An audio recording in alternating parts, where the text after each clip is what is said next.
Welcome sa isa na namang kay Kuya Burns Vlog. At ang share ko sa inyo ay about naman sa mga laptop. At tuturuan ko kayo kung paano magpalit ng hard drive sa ating laptop. Yan. Ito yung papalitan natin. Ang problema naman ng ating laptop, pag nagbukas tayo ng Windows, nag-hang siya. Hindi na natin mabuksan yung mga application, katulad ng Chrome, etc. Ayun, hindi natin mabuksan. Kasi nga yung hard drive natin, may tama na siya. Luma na rin kasi yung ating laptop. Ano pa to? i3. Ang gagawin kasi natin, papalitan natin siya ng ayan, ng SSD. SSD na yung ilalagay natin, hindi na hard disk drive. Okay, SSD na. Mas mabilis siya, madali lang basahin yung mga data kasi nga parang ano na siya, naka-memory, parang memory style na lang din siya. Ayan. Ang ating papalit ay Kingston. Ayan, Kingston. Ayun. Kingston 480 GB. Ganito, tapos sa market naman, meron tayong available na mga SSD na 1 terabyte, 2 at saka 4 terabyte. Ayun. Ayan. So bago tayo mag-start sa ating pagpalit ng hard disk ng ating laptop, huwag kalimutan mag-subscribe sa aking channel kay Kuya Burns World. Hit the bell para lagi kayong updated sa i-upload ko na video. Ayun. Eto, mag-i-start na tayo. Try muna natin buksan yung ating laptop. Ipapakita ko sa inyo kung bakit natin papalitan. Ayun. Ayun, ang problema ng ating laptop ngayon ay napakabagal mag-read ng hard drive natin. So, ang nangyayari kasi, sa bad sector ng ating hard drive, ay nahihirapan siya magbasa. Kaya papalitan natin siya ng hard drive to SSD. Ito yung ating ilalagay. Ayan, 480 GB Kingston. Ito na lang yung binili ko, ganito na kababa kasi i3 lang naman yung ating laptop. So, ayun. Medyo bumilis naman yung ating laptop at magamit natin ng mga ayos, papalitan natin ng SSD. Solid state drive na 2.5. Ayan, 2.5. Ayan yung ating papalit. Ayan. Ang sabi rito, faster, 10 times faster. Ano? You know, ngayon, dami ko na nasabi sa inyo, ngayon lang lumabas yung Windows. Ganun siya kabagal. Ayun. Tapos pag o-open natin yung mga katulad ng Google Chrome, hintay ka muna ng ilang minuto bago natin siya mabuksan. Ayan. Kaya nakakainip. Ayan. Kaya ang gagawin natin ngayon, papalitan natin siya. Okay. So, shutdown na natin. I-hold natin yung power. Tapos, ang gagawin natin dito. Bali, ang share ko lang sa inyo paano magpalit ng hard drive. Bali, yung installation ng Windows, baka next step ko nang i-share yun sa inyo. Okay. Okay, ang gagawin natin ngayon muna is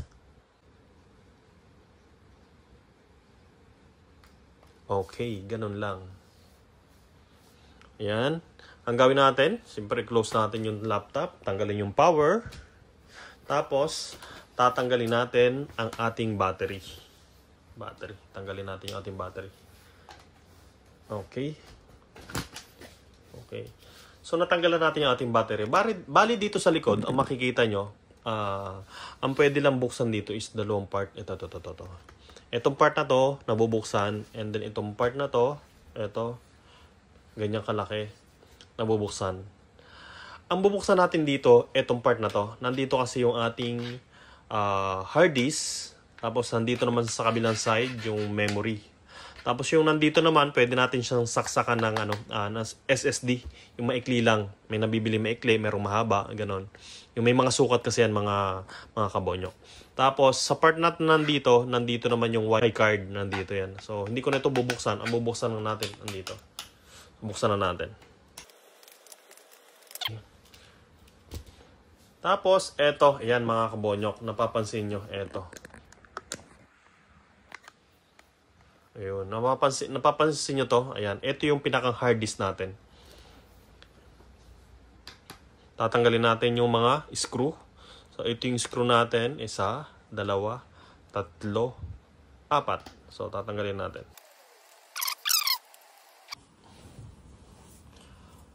Okay, natanggalan natin yung lahat ng mga tornilyo. Ayan, eto na. Tapos, ang gagawin nyo, itong block na to, parang film na to. Ito yung hahawakan niya para nyo hatakin yung ating hard drive. Ayan, iangat nyo lang. Ayan, angat nyo lang. Dahan-dahan lang syempre. Ayan. Ayan. Ito na yung ating hard disk ngayon. Ito. Ayun. Tapos, tatanggalin nyo lang yung connector. Ayun. Ayun. Ito. Natanggalan natin. Ito yung pinaka-connector natin para sa hard drive natin. Ito yung itsura niya.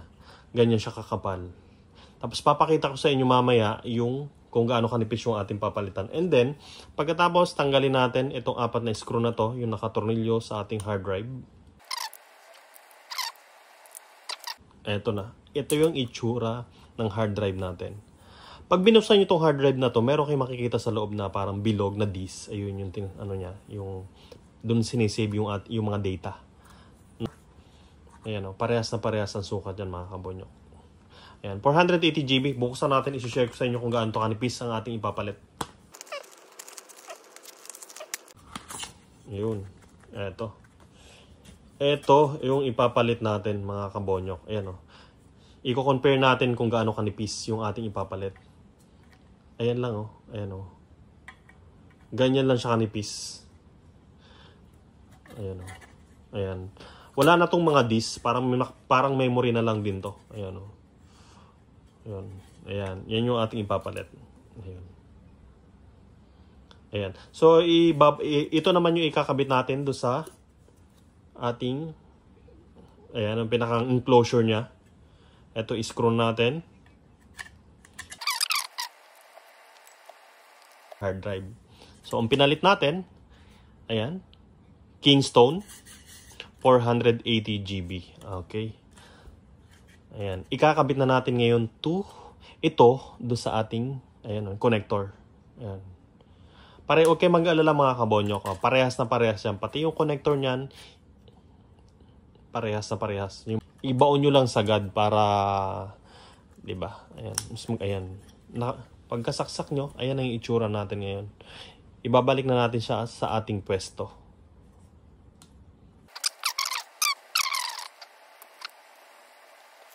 Okay, sasarado natin. So, ganun lang mga kadali, mga kabonyok magpalit ng hard drive sa isang laptop.